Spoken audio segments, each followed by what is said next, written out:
The ring of a bell comes to you on a cold wind. The ring comes again and again, until soon the air is full with the sound of 1,000 bells ringing all at once. You are alone. And then, you are not. An indistinct figure stands before you, flickering between forms like a fire-cast shadow. A fixed, taunting grin. Bottomless black eyes. A yawning chasm in the earth. The aspects of Bareth, the Usher and the Pallid Knight, shift in and out of focus. And at their back, 4 indistinct shades hover.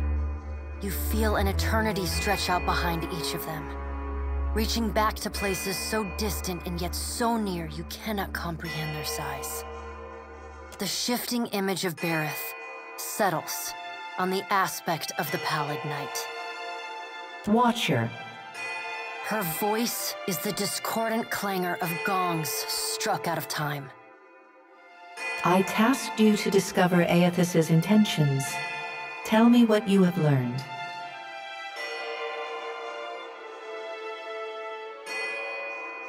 I will send your soul back to the wheel should the whim take me. Her wan face contorts into what on mortal kith might be called a smile. On her, the effect is more akin to a rotting pumpkin caving in upon itself.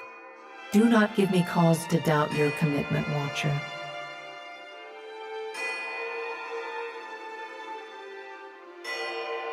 I remind you of our bargain. Time is short, and your soul dangles in the balance. The figure nearest Bareth dissolves and reforms in the image of a thin-lipped, ancient crone, whose face has felt the melting kiss of fire. The goddess Wodica strides forward. Does Aethys frighten you, Bareth? He should. Magran subdued Aethys's influence once before, and yet he returned. From out of Wodica's shadow shuffles a hunched, bald man you recognize as the god Scan. His skin is mapped with swollen lash scars, and breath whistles through the ragged hole in his face where his nose once was. He does not speak, but stares up at Wodica, with naked loathing plain on his ruined face. Wodica steeples her long, knob-jointed fingers. We must annihilate Aethys now, before he makes a rash decision we cannot easily annul. She casts a sly look at the Pallid Knight from the corners of her eyes. A moon would do the job nicely.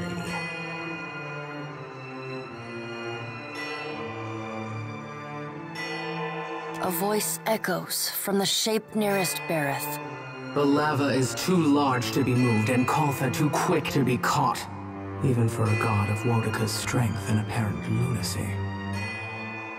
the figure beside the aspect of Bareth flows forward in a swirling cloud of ash. The ash falls to the tiles and reveals a molten-skinned woman, leaning on a monstrous, wicked-edged broadsword. Magran's glowing lips curl in disdain. We must find a solution to the problem of Aethys that is neither do nothing, nor destroy the world.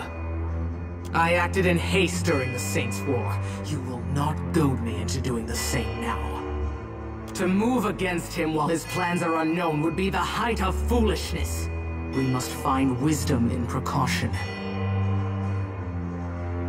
Magran looks at you as one might a wayward gob of spit on one's shoe.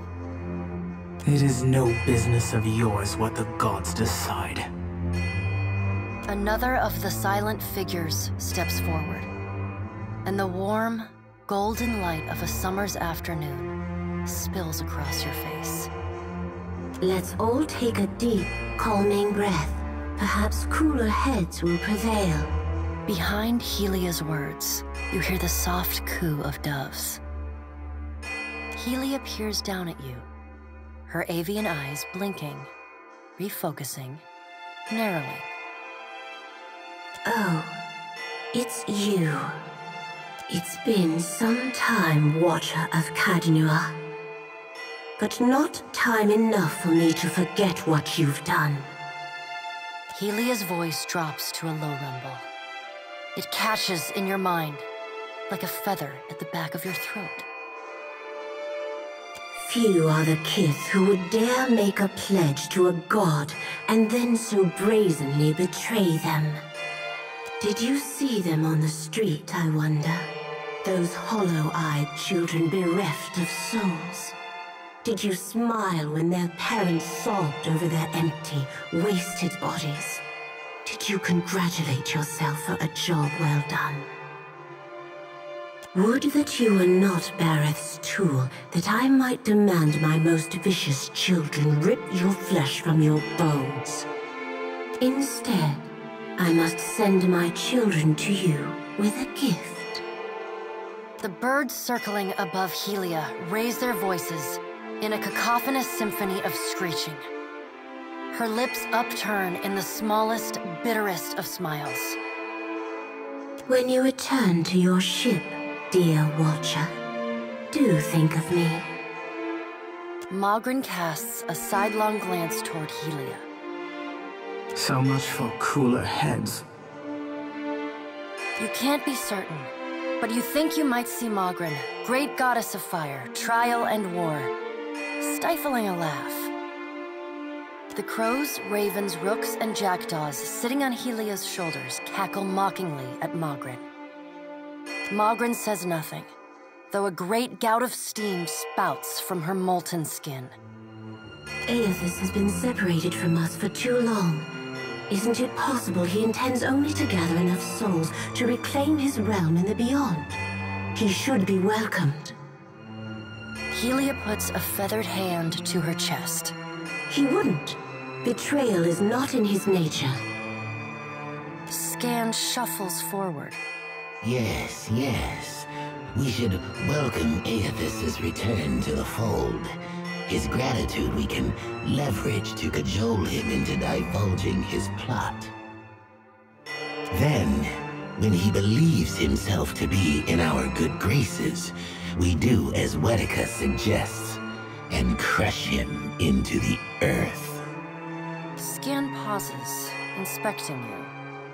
Ah, and here is the Watcher who killed Lord Haran, the man who tormented his dear niece, Alice. Curious. Scan licks the ragged edge of his lipless mouth and grins, then turns to Helia. I did not expect such a deliciously ruthless idea from you, Helia. I am impressed. Helia's feathered crest stands on end. You wretched little creature. Your point is well made, little Watcher. If self-evident, Aethys has not been known to possess a vindictive nature. Indeed, he has occasionally been magnanimous to a fault. However, if we push him to the brink of reason, there is no telling what he may do. He is, as ever, unpredictable. Something akin to fondness creeps into her voice. The Pallid Knight gestures for silence. Aethys cannot be killed, but he may be subdued. Yet to do so will take immense power and time. Both stand in his favor. Magran grits her black glass teeth. That is why we must ascertain his plans before he has the chance to put them into motion. She begins to pace. Her steps leave little trails of fire in her wake. Magran stops and balls her hands into flaming fists. Even if we manage to destroy his current form, there is the possibility he could return, if he has not already absorbed all of his children. The Pallid Knight casts a cold, cutting glare in Magran's direction. Magran speaks too freely. That knowledge is beyond your ken, Watcher. Boudica waves the gods to silence. Aethys gathers strength. His strength is a threat to us. Her voice takes on a sharp, almost panicked edge. There is no sensible answer to the question of a resurgent Aethys, other than decisive, final action. Your opinion is unasked for and unnecessary, but noted nonetheless. Though her tone is impassive, the banked fury in her eyes says well enough what she thinks of your interruptions. We will act when it is appropriate to do so, and not before. The Pallid Knight steps away from the half-circle of assembled gods. She pulls herself up to a great height. The words she speaks next come not from her mouth, but from all around you. Follow him, Watcher. The black of the Pallid Knight's irises expand until her eyes are as dark and cold as the void between stars. Your debt to me remains unpaid.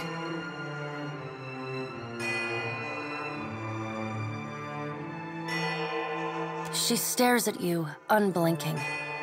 Like a needle drawn to a magnet, you are pulled toward her one compulsory step at a time.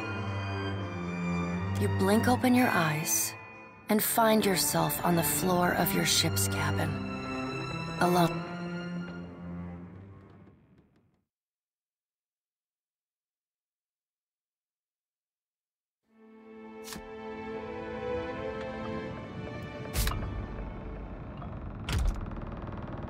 Of course.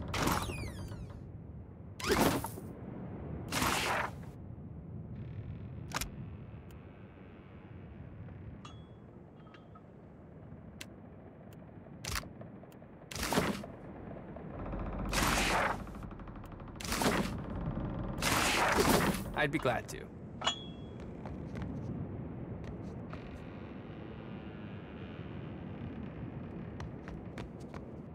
Ship life sure is an adventure, ain't it? Just think of all the places we can sail to, all the sights we could see. This is nothing like being stuck on a farm, or cloistered in the back of a temple. Tell me what's on your mind? They're there in my... sometimes... Sure thing, what?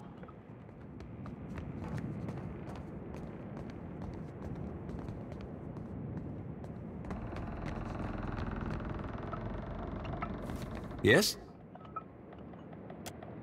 What's gnawing you?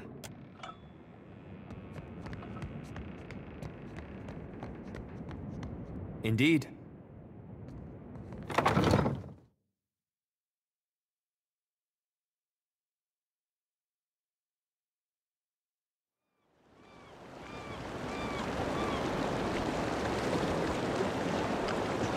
Damn me, the cops run dry.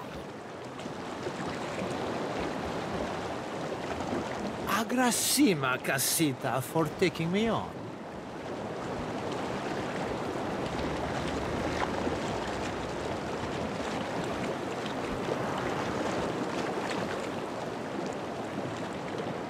If you be having a tick, Cap, I'll be thinking that, if I be dragging you into these depths, you deserve the full sounding. When I were a wee swabby, fresh to the sea, it were Romaro that showed me the ropes and rigging. More than that, he, kept his weather eye open for me. The sea be a right poxy ore on occasion, and life aboard the Sorcerer, that and more. Malnash, our ship hunter, she were all, wet and bothered for doing me harm. And Romaro, he protected me. Mentored me too, learned me letters and navigation, handed down the Principe traditions. In time, we became close as kin or closer. And the Sorcerer, my family.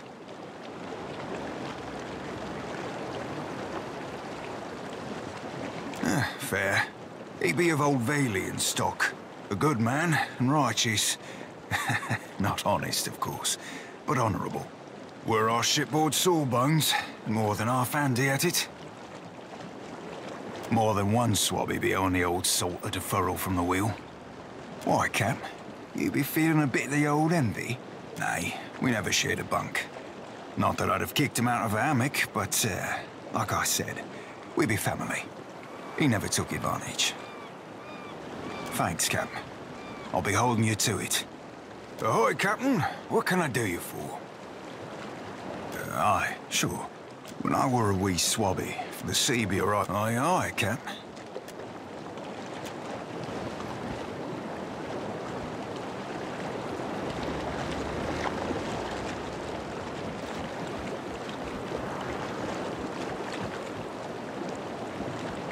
Agrasima, Casita, for taking me on.